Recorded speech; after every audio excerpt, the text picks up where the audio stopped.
Welcome to Community News Podcast, Pillars of the Community, where we celebrate the accomplishments, the support, the benefits that individuals, businesses, institutions, and organizations have been providing our community for many, many years. Today, we'd like to introduce you to two outstanding pillars of the community that work with Bread for the World. It's a wonderful organization. It's an international organization that provides a lot of support and reaches out to the Congress to help them motivate the efforts to provide food for the needy of the world. To begin with, we have Peter England. And Peter comes from a marketing background, and also he worked with the Camilla's House for many, many years.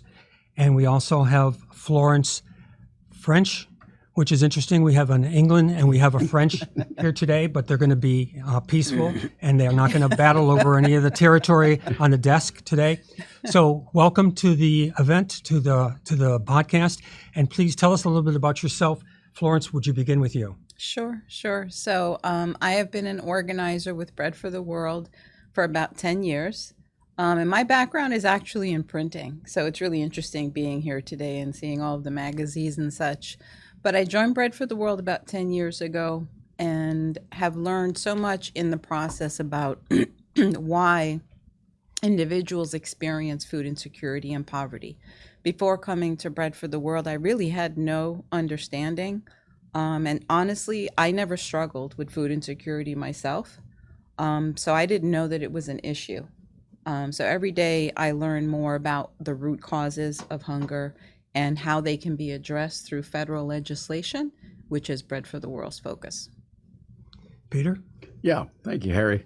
Yeah, I've lived here in Palmetto Bay actually for the last 40 years. I'm a member of the St. Louis Catholic Church congregation, and it was through St. Louis Church that I first became acquainted with Bread and its work. The pastor of our church, Monsignor Fetcher, was a member of Bread for the World. And just to give you a sense of their laser focus, we were located right in the heart of then Congressman Dante Fascell's congressional district. Dante, at that point, was the chair of the House Foreign Relations Committee, and as such was really pivotal to the work of Bread for the World in trying to address hunger on a global basis. And I was so impressed. They sent a delegation down to talk to us at St. Louis. I was so impressed with their focus, the fact that they did all of this background work, did very careful research to determine what was the most important issue this year. And it was that sense of focus, I think, that really attracted me to Bread for the World. You know, I've been a member of a number of organizations that tried to address a whole multitude of really important issues, but you can't do it all at the same time. And it was Bread's focus that brought all the resources of their organization and all of their grassroots participants to bear on a single issue. And as a consequence, they've had a tremendous track record of success over the years. And that's I think, what most attracted me to Bread for the World. Can the two of you share with us about Art Simon and how this all began? Sure. I'll start, but then you should finish off because you probably had a relationship with him. I did. So Art Simon was the founder of Bread for the World back in the 70s. I had the honor of meeting him when I joined Bread for the World. And the first thing that he told me to do was speak to grassroots leaders. As you learn more about Bread and the work that we're doing and your role in it, really develop relationships with grassroots leaders to understand what is it that they care about and what is it that they do. And that brought me to Peter England. Peter was actually one of the very first leaders that I met in Florida, really, and really became my mentor and has taught me so much. Your office is located? Our office is located in Washington, D.C., but I'm physically located here in Florida, and there are other organizers throughout the entire country. And you live in Deerfield Beach. in Deerfield Beach, and you came down here via Brightline. Correct. And how was the ride? Oh, it's wonderful. I use it all the time. Good. We're glad you do. So this began in the 1970s or 1975? 1974 was the start. Art Simon was a Lutheran minister in the Lower East Side of Manhattan, and he got together with his fellow pastors down there to determine how could they act out on the scriptural admonition to feed the poor. You know, that's a difficult task in this very complex society. Now, I will also point out to you that Art Simon's brother was Paul Simon, who was a United States senator from Illinois. So he had some sense of Not what the artist. Not the singer. not the singer. No, the United States senator. So he had some sense of what Congress could do. And that's when they kind of came up with the idea that what they needed to do was to appeal to Congress. And I have an analogy on that, which really dates me. But there was a very famous bank robber in the city of New York by the name of Willie Sutton. And when Willie Sutton was finally apprehended and interviewed by the press, they asked him, "Why do you rob banks?" And Willie said, "Because that's where the money is." Well, you know what? Congress is where the money is. And Art Simon figured that out, that in order to really make a difference in the lives of people in need who were hungry, you had to systemically change policy to address those needs by the United States Congress. Does Bread for the World lobby on behalf of the people that need food around the world? Do you reach out to Congress? Do you write letters? Do you try to convince them to allocate more funds for the needy? All of the above. And to that end, as an example, at St. Louis Church this past weekend, we had our annual offering of letters where we asked the congregation to sit down with us after each Mass and write letters to their members of Congress, both senators and their individual member of the United States House. In addition, I'll be going to Washington next month for their annual advocacy summit, which we actually walk the halls of Congress to talk to our legislators personally. All of that makes a difference. I think Bread for the World enjoys a really excellent reputation with Congress because they know we're not some high-priced K Street lobbyists. We are volunteers. We are there trying to live out our faith by advocating for those in need. I think it's also important to mention that we are a faith-based advocacy organization. We are ecumenical and we are nonpartisan, which is another reason why we're able to get meetings with Congress, right? Because at the end of the day, what we care about is the average constituent that is struggling with food security and poverty. It is not about politics, but it is about how do we take care of people. So is the most effective tool that you have the fact that you go to Congress or that you convince volunteers to write letters to Congress? Both. Both. But it's not either or. It's both and it's phone calls, it's emails, it's letter writing. It's a great ministry for those who are, let's say, homebound or handicapped. They can act out their faith by writing letters. They don't need to physically do anything. On the other hand, it's also important, I think, for us to represent the causes we care about in person in front of our members of Congress. I had a meeting yesterday afternoon with the local staff from Congressman Jimenez's office. They all know Bread for the World. Bread for the World has established, I think, a very credible reputation with the United States Congress. Yeah, we work with about 300 congregations across the country. So this is a national campaign that you reach out to congressmen. This is not an international effort? Well, we do both. Right now, the campaign that we're working on is called Nourish Our Future, which focuses on the WIC program, Women, Infants, and Children, as well as the SNAP program, otherwise known as food stamps. And then globally, we work on 3 programs. One is called Food for Peace, McGovern Dole, and I forget the name of the third one. I apologize. But all of these programs focus on nutrition and the importance, especially of moms when they're pregnant, to receive the proper nutrition for their babies. And then between the ages of birth through 5, really continuing that support with nutrition so that brain development develops as it should, and the trajectory of the life of these individuals is the best that it can be. So I see that you have some serious numbers here. $5 billion for raised humanity efforts, 5 million constituent contacts with Congress, and 1 million reached by message of hope. Those are the letters that people send in. Mm-hmm. Do they mostly handwrite them, or do they type them, or it doesn't matter? Again, both and. What we do at St. Louis is ask our congregation to actually sit down and hand write a letter, pen and ink, the old-fashioned way. And then they mail it. No. We hand carry these letters directly to these members of Congress. No mail involved. You know, it's difficult actually to get a letter through to a member of Congress these days, ever since the anthrax scare. Mm-hmm. Because what happens is all of this congressional mail gets folded, spindled, and mutilated, so that by the time it gets there, you're never really sure what condition it's going to be in. So I'm going to be hand carrying letters to Washington when I go there next month. You receive the handwritten letters or the typed letters from the volunteers. Yes. But they mail them to you. No. I mean, we actually collect them at the end. At the end of this last weekend, I collected almost 700 letters from our members of our congregation and from our Covenant school. The school children have been very, very active in writing letters to members of Congress. It's a great start for them, Harry. And what St. Louis does and other churches is, for example, St. Louis last weekend, they had a volunteer speak at the lectern after each Mass to prepare the congregation for the offering of letters. And then at the end of Mass, they encourage them to go into the family center, in their case, to actually write their letters. Now that there are individuals who choose to write their letters digitally, and that is fine as well.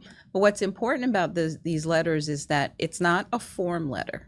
You are taking the time to actually express something that is important to you in your own words. Many times people might be sharing a story of how something impacts their own family or someone in their community. And the other important thing about these letters is we're developing relationships with congressional offices. That's what it comes down to. You are building a relationship so that you can build trust, so that now we can sit down like we're doing today and have a conversation about issues and really come up with solutions. And I'm guessing that the letters that have the most impact are from children. I would say that's probably true. We always put the letters from our school on the top of the pile because some of them even include little drawings that indicate their concern about the hungry. And God bless kids. They operate. They're naive, and I admire their naivete because it's a lesson, I think, for all of us. We've had groups with very small children who can't write yet draw pictures on paper plates, and that's their way of advocating. So, which is your favorite bread? Sourdough? Rye? I like them all, Harry. In addition to the work I've done as a grassroots volunteer, and by the way, I've been doing this now it will soon be 40 years. So I've had a long history with almost as long as bread has been around. They were kind enough to grace me with 2 terms on their national board of directors, and that was a pretty heady experience. I mean, I'm sitting around the table with people like Bob Dole, Leon Panetta. I mean, they have attracted, I think, within the Washington, D.C. orbit, the best and the brightest to represent bread for the nation. We are really a domestic organization in terms of our organization, but in terms of the scope of our advocacy, it is not only domestic but international as well. For a long time, when Marco Rubio was our United States Senator, he was really our go-to person. He was fearless in advocating for humanitarian foreign aid in Congress. That's not the most popular subject in Congress, but Marco always took a leadership position with that and with the funding for USAID. And by the way, he is a member of the St. Louis Church Parish. So you see him every time you go to Congress? I try to see him as often as I can, but I don't see him in Congress anymore. He's Secretary of State now. Does he ever come down this way? I learned that his wife Jeanette was at mass this past weekend, but he was not. I mean, he's off somewhere. He's in some part of it. He's going to see the Pope tomorrow. He did join us for a meeting over Zoom, I'm going to say in 2021 or 2022. Mm-hmm. And I remember that meeting because we were talking about food insecurity for college students. And I remember he was really shocked when he heard about the extent of food insecurity for people who are just trying to get an education. A lot of ramen. Mm-hmm. Yeah. Yeah. I know those days, those lean days. Exactly right. The gee whiz fun fact, and I think I told you this earlier, Harry, was that we applaud the work of all of these churches and feeding organizations throughout the United States. But when you roll up all of that advocacy, it doesn't amount to 10% of the funding that is provided by the federal government. The federal government is still the 800-pound gorilla in the room, and we just need to keep that gorilla properly trained to expend those funds in the right direction. And that's why the recent cuts that have happened to SNAP and even to WIC recently is devastating, right? Because people are already struggling. Even if you're receiving SNAP benefits, you don't make it to the end of the month, right? SNAP just fills a little bit of the gap, and that's why they're having to go to a food bank. How much has it been reduced since the last administration? $187 billion, I believe. Billion with cut. a B? Yeah, so it was cut by about a third. The demographic that's whose food insecurity is growing the fastest right now are seniors who are 60 and over. So if the federal government is reducing the budget, which means that these people that are use SNAP are going to get less food, less calories, in order to not starve, they really have to depend upon individual organizations to help them out, like churches. Is that correct? That's right, churches and other food pantries. But the food pantries are also experiencing challenges because their funding has been cut by the federal government. So H.R. 1, which passed last year, the quote, big beautiful bill, took a big whack out of a lot of these hunger programs. We are working hard now to see that some of these cuts are restored through the Farm Bill, which is still pending. It's passed the House, but it has not gone through the Senate yet. The Farm Bill, and you when you hear the Farm Bill, you think of farmers. Well, it's a 900-page bill, and in there, all of the SNAP benefits are included, as well as farming programs. So it seems to me that the big beautiful bill is not really benefiting these individuals. Well, harm them. It depends. Yeah, the big beautiful bill is a mixed blessing to residents of the United States. Okay, that's being very diplomatic. Yes, it is. So what can the public do to get involved with you? Can you give them the email address to send out letters, to reach you, to correspond with you? How can they help fund you? How can they help make your visions a reality? All good questions. So our national website is bread.org. If you want to reach me as your organizer for the state of Florida, you can reach me at ffrench@bread.org, or you can call me or text me at 561-223-5944. If you believe that you're already ready to make a commitment to the work of Bread for the World by getting involved in our Offering of Letters campaign, you can go to bread.org/OL and just hit Take Action, and you'll be able to make a commitment. We are, as I said, a nonpartisan faith-based organization. We do not receive any funding from the federal government. All of our funding comes from churches, individuals, and foundations. So if you feel moved to financially support Bread for the World, on the website, you'll be able to navigate your way to there. Peter?